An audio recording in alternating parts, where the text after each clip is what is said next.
Bon après-midi à tous les Congolais et à tous les Africains qui vont suivre cette courte vidéo que je m'apprête à enregistrer et à envoyer. Les léopards, soi-disant l'équipe nationale du Congo, ont été éliminés et les lampions se sont éteints. Dans une vidéo que j'ai postée hier, j'ai un peu fustigé cette équipe et leur gérant, leur manager, disant que malgré leurs très bonnes prestations, l'équipe n'est pas réellement une équipe nationale. C'est une équipe de connaissances familiales et des Congolais et de la diaspora. C'est pas mal. Le fait, ce sont tous des enfants, ce qu'on a vu là-bas. Malheureusement, ils ont perdu. Pourquoi je dis que ce n'est pas une équipe nationale? C'est parce que si vaste qu'est le Congo, depuis un peu longtemps, notre équipe nationale, surtout après Mobutu, après le règne de Mobutu, s'est transformée en une équipe de famille, en une équipe de résidents de la capitale. Vous trouvez des garçons qui sont là, qui sont composés de ressortissants de la province d'Iba Congo, de la province de Bandundu et de Katanga, le grand Katanga à l'époque, avant que la province ne soit amiettée, morcelée, ce qu'elle est pour le moment, et des ressortissants de la capitale, donc Kinshasa. Le Congo est si vaste, malgré la prévalence des violences et de la guerre à travers le Congo, les activités sportives se déroulent presque partout. Et si les administrateurs et les gérants de ce que nous appelons faussement l'équipe nationale sont normaux ou nationalistes, ils devaient souvent aller à travers le pays et en mission de détection et de sélection euh, des bons éléments ou voir la jouvence, ces jeunes-là qui sont en train de prester. Malheureusement, qu'est-ce qui se passe dans notre équipe? On voit des visages inconnus, ce sont les Congolais, émanant de la France, de la Belgique, de l'Allemagne, de l'Angleterre, comme si au Congo, localement, il n'y a pas de joueurs. Mais il y a des joueurs dans toutes les provinces. Je parlais de ceci plusieurs fois, ça fait un peu longtemps. Vous trouvez dans nos sélections, notre sélection, des gens qui sont recommandés par des ministres, par des frères, par des ceci et cela, non, qui vous disent, non, tu dois aligner mon fils, tu dois aligner mon cousin, ceci et cela. Alors, les entraîneurs sont parfois sous pression par des pressions politiques et des gens qui veulent que leurs enfants soient vus dans les stades. Donc, ce que vous voyez là souvent, ce n'est pas une équipe nationale.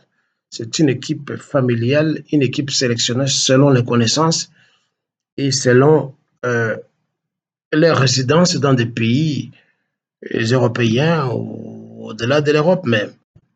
Et toutefois, nos garçons se sont bien comportés. Malheureusement, comme j'ai critiqué dans la vidéo qui n'a pas réussi hier, parce que à un certain moment, mon image a fui et pendant quelques minutes, la retransmission est restée un peu muette. Bon, c'est ce que j'ai appelé les aléas de la technologie, de la technique, et cela a fait que tout ce que je disais en une courte période ne pouvait pas être audible.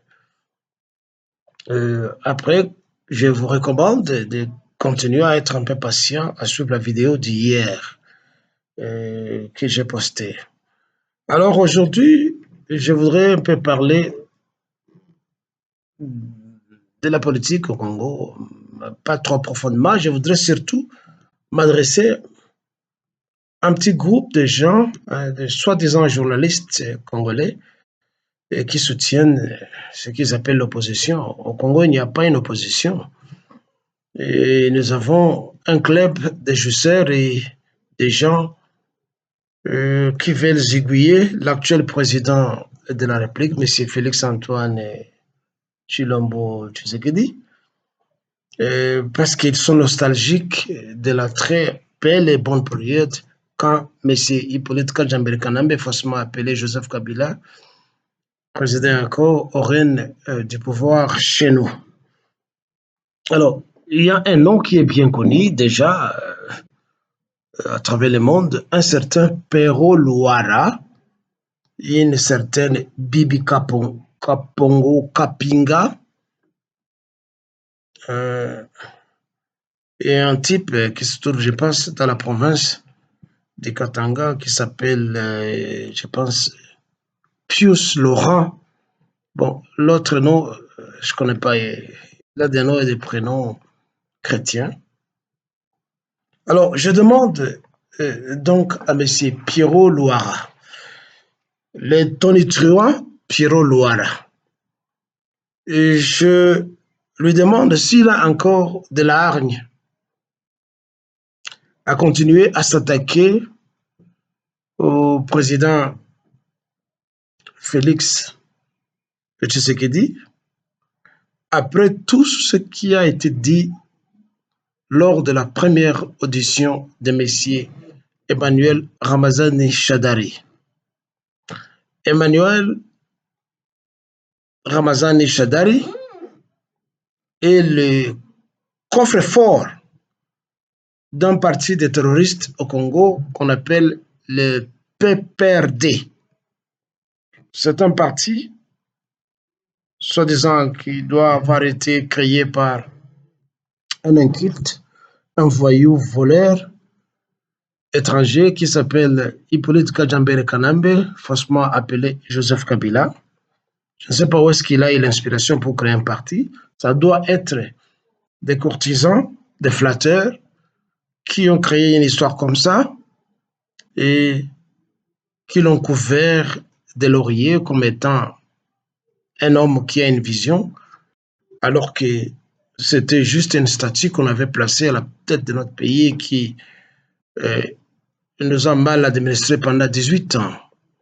Le PPRD, donc, c'est le parti de ce type qui est connu à travers le monde comme étant Joseph Kabila et qui s'est faussement proclamé fils de Laurent Désiré Kabila et qui a fait de tout ce qu'il a fait chez nous pour rester là pendant 18 ans. Alors, finalement, après sa sortie de la sphère politique, il y a eu quelques Congolais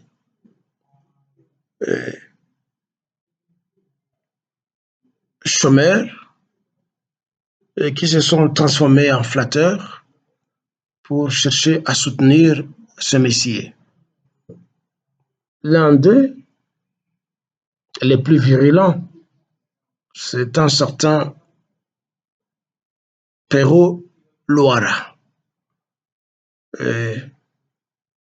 Le site de ce qu'il appelle télévision peut facilement être accédé quand vous entrez dans les networks. Alors, il y a si peu qu'un certain Emmanuel Ramazani Shadari a été appréhendé chez lui et après auditionné par les services d'intelligence du pays au cours d'une audience où il y avait des témoins. Le type a fait des révélations spectaculaires et dangereuses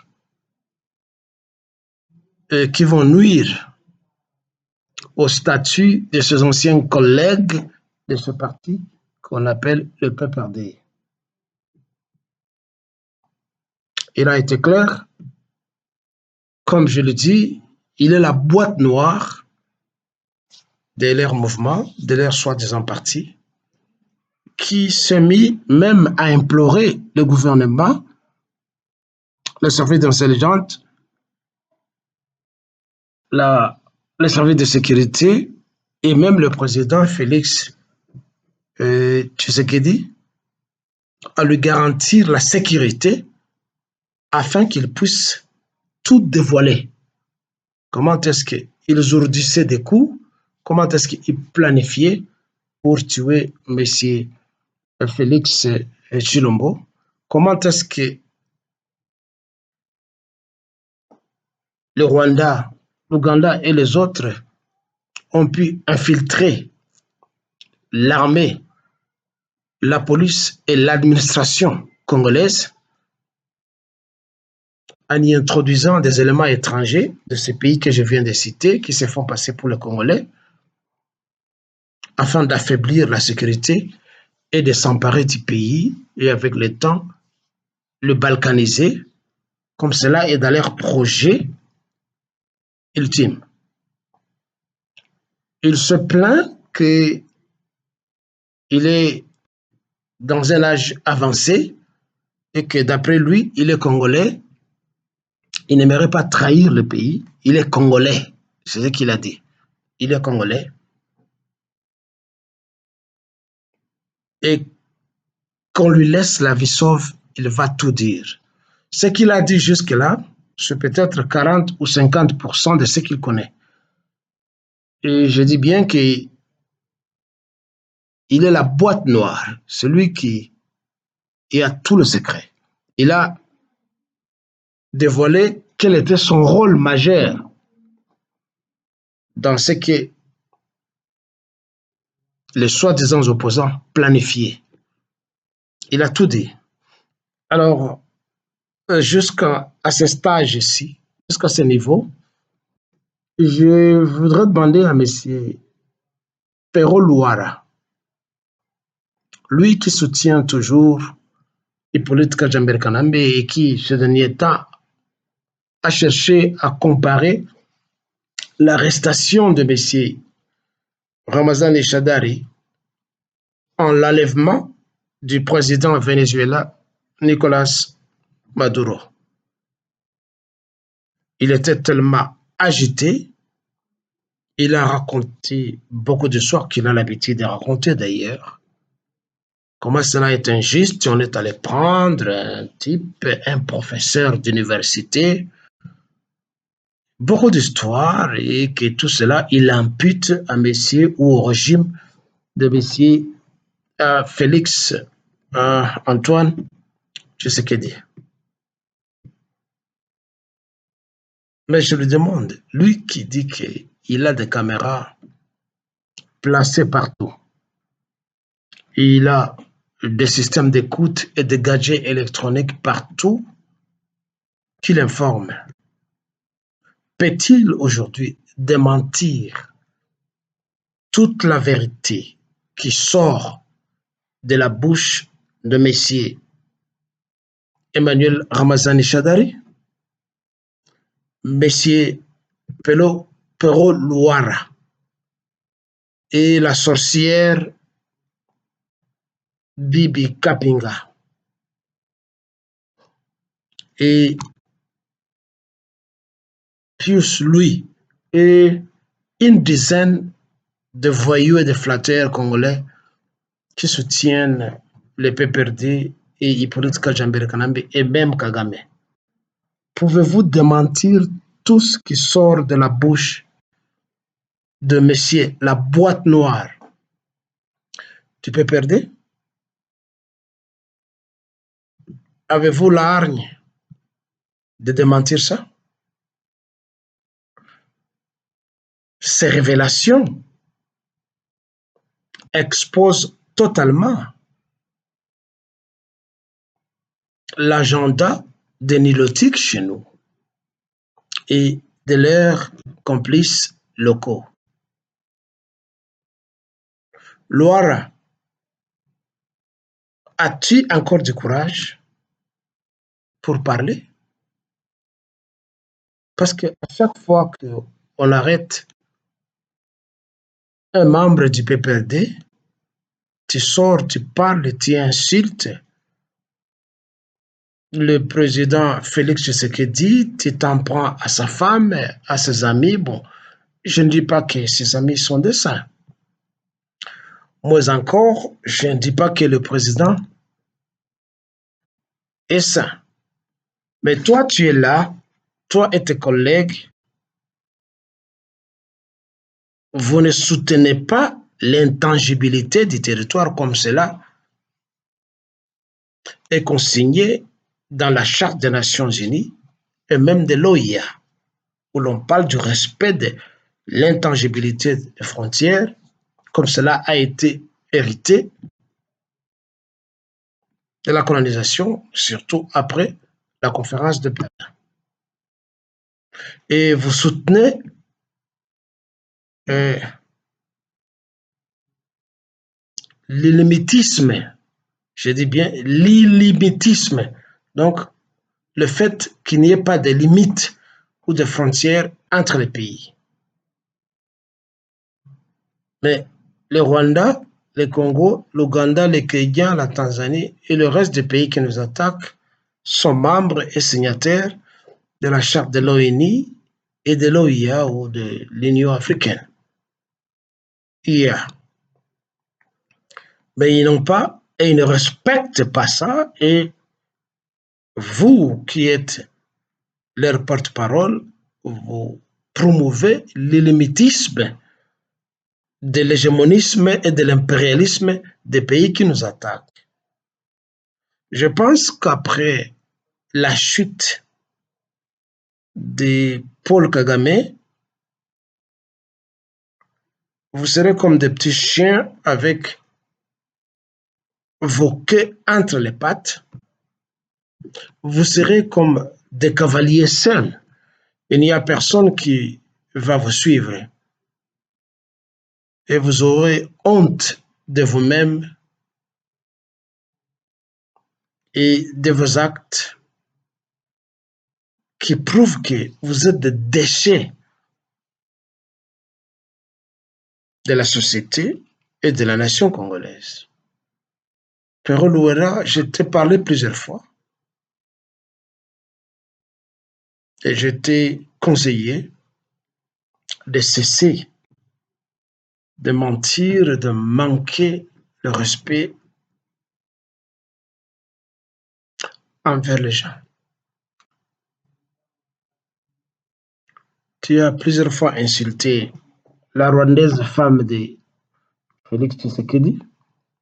Tu as plusieurs fois insulté Tshisekedi, que c'est un soulard, que c'était, il est ceci et cela. Toi, quand tu prends la bière, si tu la prenais, quelqu'un m'aurait dit que tu prenais la bière.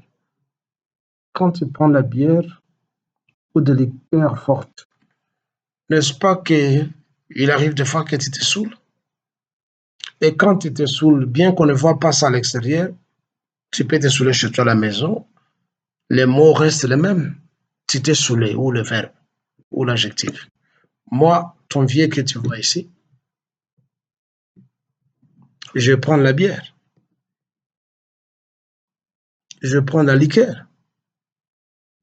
Ça signifie la boisson forte, telle que le whisky, telle que le djembe, telle que le Hennessy, le vin blanc ou rouge. Il arrive des fois que quand je m'imbibe de cette bière, je me saoule, je vais, je dors sur mon tapis ou parfois je vais dans ma chambre. À part ma femme et mes enfants qui peuvent voir ça, sauf que je ne me déshabille pas, moins encore uriner dans mes habits. Mais quand la dose de l'alcoolémie me dépasse les mots clairs, je suis saoul, je suis ivre. Cela, ça arrive à tout le monde. Et toi, tu te mets à insulter les gens, ce sont des soulards, ceci et cela, surtout à un président. et cela te plaît beaucoup, ça te fait beaucoup de vues et tu te crois devenir populaire. Toi et Bibi Kapinga et le reste qui soutenaient euh, les Rwandais. Il y aura une fin en tout ce que vous êtes en train de faire. Et ça sera une honte pour vous. À l'époque de Mobutu, il y avait des gens qui faisaient des cartes blanches, les journaux, à la télévision, à la radio, qui se sont tués et qui ont aujourd'hui honte de leurs prestations journalistiques. On le dit bien, chaque chose a son temps. Et ne pensez pas que vous serez éternel. La main qui vous nourrit, celle du Rwanda et de ses complices, sera amputée à un certain moment. Comme cela s'est passé, malheureusement, avec Saddam Hussein, avec le maréchal Mobutu, avec Kadhafi, c'était fini. Tous ces journalistes-là qui abreuvaient les gens avec des mensonges, le présentant comme étant un dieu au Congo à un certain moment, chaque fois que le journal télévisé commence, on voyait le maréchal Mobutu sortir des nuages, portant la toque sur sa tête. Et quand on filme des enfants ou des jeunes, on croyait vraiment que c'est un dieu qui sort des nuages. Et il y avait des grands journalistes qui n'étaient pas comme toi, hein, qui se comportaient très bien. Les Kadima Bokassa,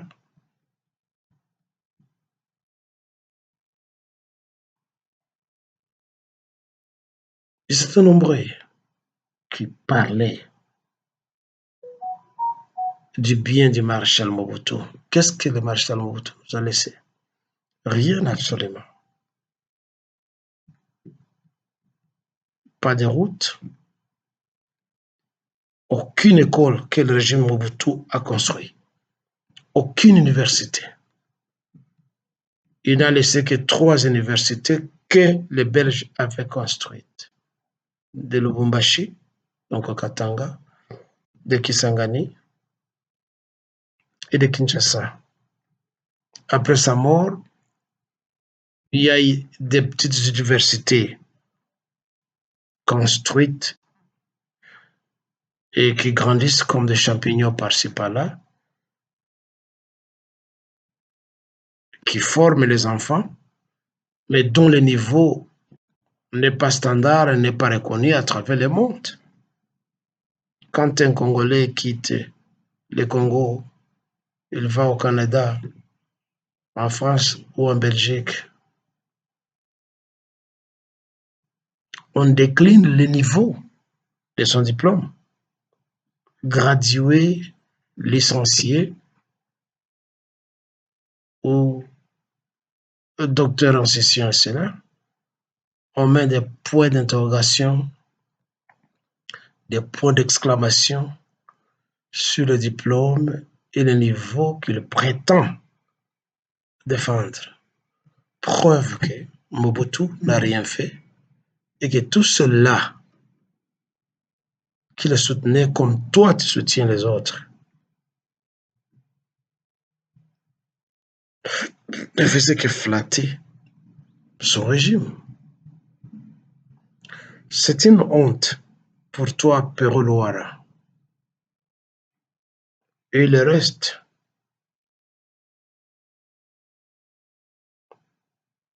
qui défendait l'anéantissement de notre pays au profit des étrangers. Et ici, je m'adresse à la jeunesse. Nous, à la cinquantaine, à la soixantaine, etc. Nous sommes une génération partante. C'est à vous donc, les jeunes, de vous révolter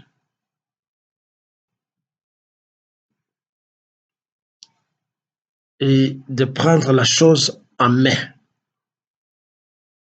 parce que cela dépend de votre avenir. Voilà que Kinshasa, le Congo, presque partout, est plein des étrangers illégaux. Les Rwandais, n'en parlons pas.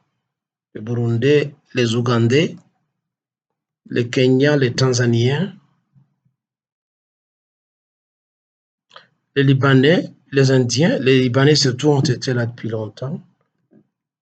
Les Indiens, qui sont devenus des soi-disant businessmen et qui maltraitent les locaux en leur payant des salaires de misère parce que le département du travail et de l'intérieur et les autres départements ne contrôlent rien. Par contre, pour protéger un commerçant ou un soi-disant homme d'affaires, l'armée ou la police qui est infestée par les étrangers met à la garde de celui-là des policiers et des soldats haut gradés pour intimider et terroriser les employés.